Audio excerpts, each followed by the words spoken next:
Hi guys, my name is Meads. This is going to be a Play Arts Kai review of Vincent. And I think this is based off the Advent Children CGI movie that came out, I think, quite some time ago. And I really like that show, or actually the movie. I haven't really played the Final Fantasy VII, but I've known the characters from, just watching the movies and watching my cousin play it. It's actually pretty cool. So Vincent, I believe, I'm not too sure if it's a vampire. I have a feeling he might be Vincent Valentine. Huh. I'm just speculating here. Kind of reminds you of what do you call that? Resident Evil. Anyways, looking at this awesome box. As always, Play Arts boxes are really huge. I'm just gonna go around on the back. Gonna show you different things you can do with this. It has a really awesome red cape.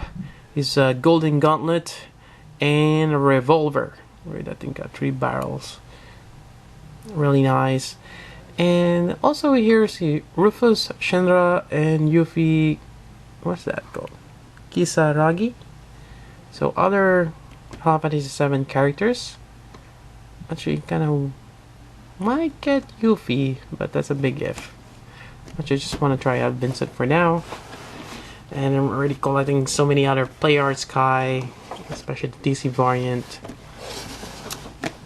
But yeah, I just want to give this a try. I really like the design of Vincent Valentine. So that's it for the box. I'm gonna go ahead and open it inside, and we got the illustration in. Seems like a Cerberus. Three-headed dog. And more info here. 2 years after the events of an epic battle, blah blah blah, between Sephiroth and Cloud. Okay, so there's probably some information about the movie and stuff. What is this? Oh, okay, Cerberus is the specially customized handgun and his weapon of choice. So that's the name of his gun, Cerberus. Okay, cool. Good to know. Good to know. Alright, so I'm gonna go ahead and open it from the box. And as always, we have a Play Arts Kai stand that you have to assemble, and that's on just the back. But I already have one pre-assembled right here, so I'm not gonna do that. Well, I'm starting to collect them. And again, it's nice that they're adding this to every Play Arts Kai release, because for the most part, a lot of them need a stand. They're a little bit they're a bit top heavy. But yeah, there we go. Alright, I did a little bit more reading, and Vincent is a former Turk. It's kind of investigation committee, and well, he kind of, there's some kind of a lot of things happen on his past. And he went through some kind of experiments, I think by Professor Hojo, which he's not too fond of.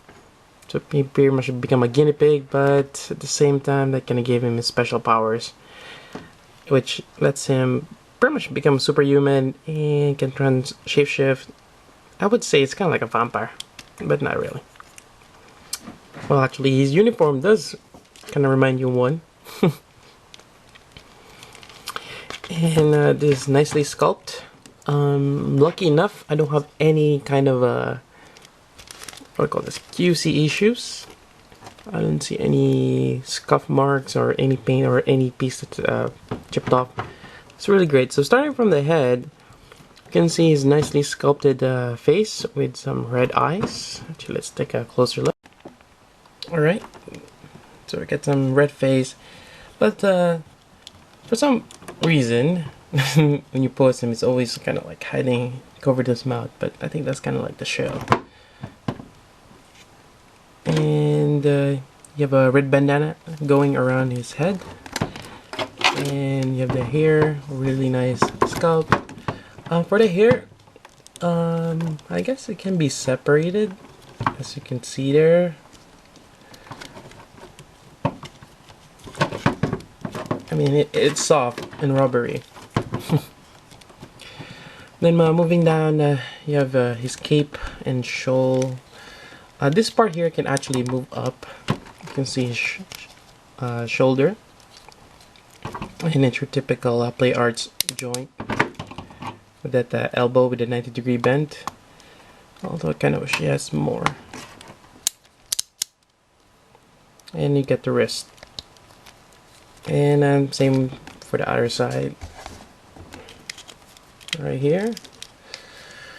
So you can move out the shoulder part, which is great. Then you have the really nice golden gauntlet.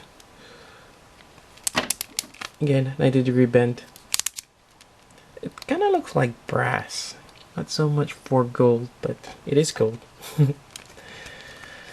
Then moving down, you have a waist, well, the upper body right here in the middle of the under the chest. Then not so much for the waist.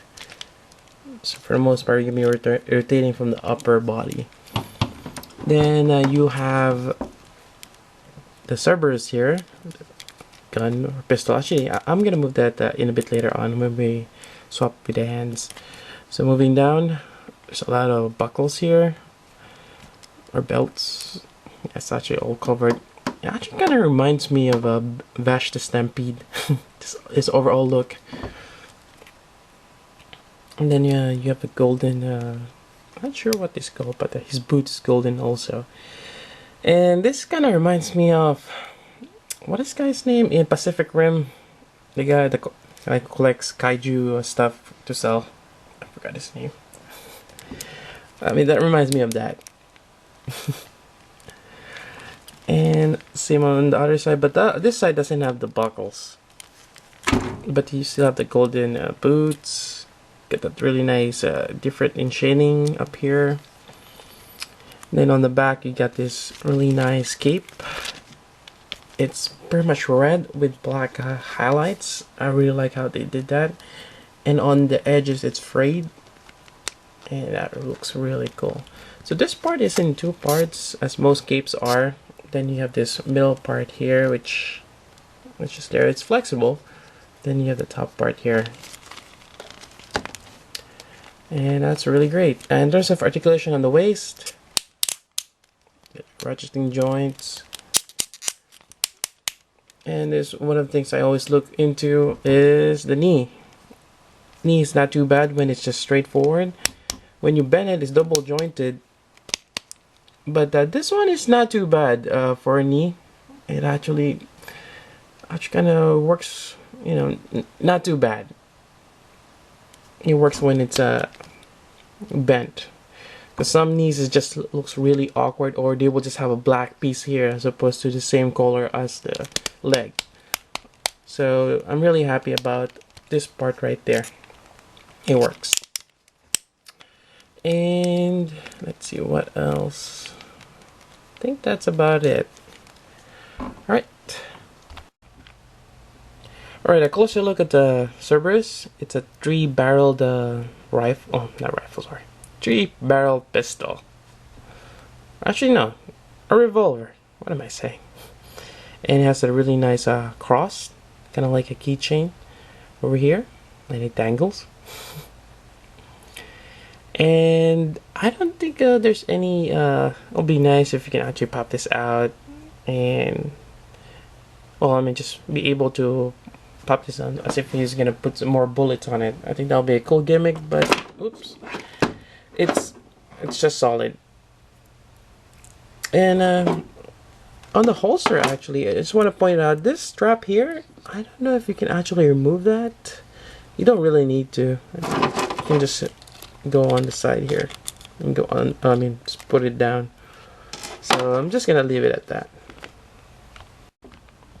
Next part is this. The only other separate accessories is the hand, pretty much to hold the Cerberus. Now I always have a problem putting this on, and I think the best way is just put on the back right there, and you might have to use a stylus or some kind of a stick to kind of pry out the fingers in front.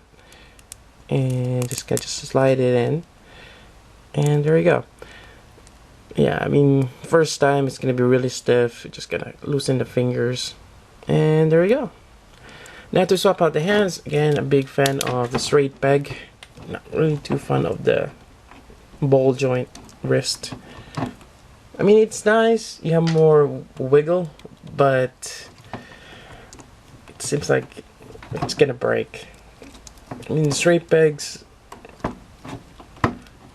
it's good. I mean, if it fits there, it's easy to swap out, and get good range of movements. So that's really nice. Now, also on the cape, actually, let's go to the cape. I'm not really sure how to do this, but on the cape, it's connected on a joint system on the back. I don't know if you can see that, but there's two joints, and you can actually separate them. Put this out, and there's a joint there that you can pretty much raise this higher. Same thing with the other side.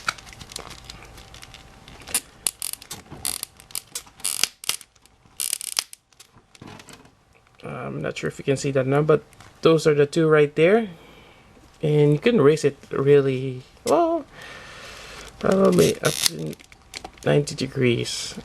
But I would suggest to hold it at the base, because the peg is only up to here, and I mean, if you're gonna pull this out, you might break it.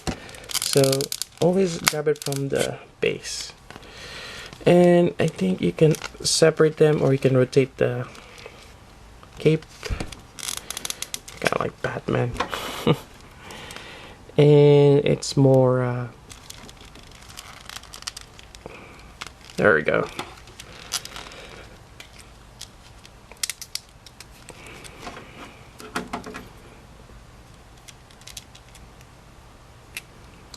We have him in a certain flying pose, although he kind of just glides in the air, like in the movie. I think when he's just shooting, was it Bahamut? There you go, and that looks really cool. Alright, now let me put him in the Play Arts display base. Alright, and it's kind of hard to get the shot, since players carry are huge figures. They're about 10 inches in height, really big, and try to get an angle on everything there. Actually, my camera's tilting up. So here we go. It's really nicely done. I'm really impressed about this particular figure. I'm really happy I got him. And only thing missing is a muzzle fire. This doesn't come with any muzzle fire, but you can grab you know, from your other figures or effect parts.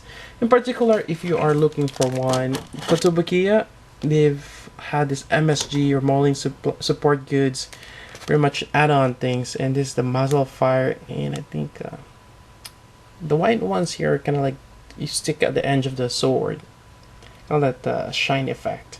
So that's really nice. Otherwise, if you have some kind of Iron Man or War Machine, I think they have Revoltech, and maybe the SH Figure Art, which is kind of hard to get. They have some add-ons. So anyways, I have one here. I just put some blue tack, and just gonna put this on. Obviously it's gonna show, but in a certain angle, like maybe this one, you don't see as much, but this looks pretty cool right here. Just shooting down while gliding in the air. Again, really nice. Again, got my from Tatsu Hobby. I think it's about $70 to $80. Actually, let me quickly check. Alright, I was wrong. It's actually about $67. And it's actually cheap. I'm getting the habit of looking at the DC variants, and those are a lot more, especially the upcoming ones like the Superman. Ridiculous, almost $100. But yeah, I mean, it's for Play Arts Sky. Again, if you're new to the line, they're really nicely detailed. And I would suggest to look for reviews first, because some of them doesn't really depict the character well, while others like this one, it's like spot on. And they range from 40 to 100 bucks. Just depends on which one you're getting. But for the most part, they're roughly about 50 to $70. Again, this is Vincent from Final Fantasy VII. And it's, again, amazing figure. Alright, that's it for the review. Again, if you have any questions and suggestion or any comments at all, and leave them down below. Try my best to answer that for you. So until then, this is Meads. Thank you for watching.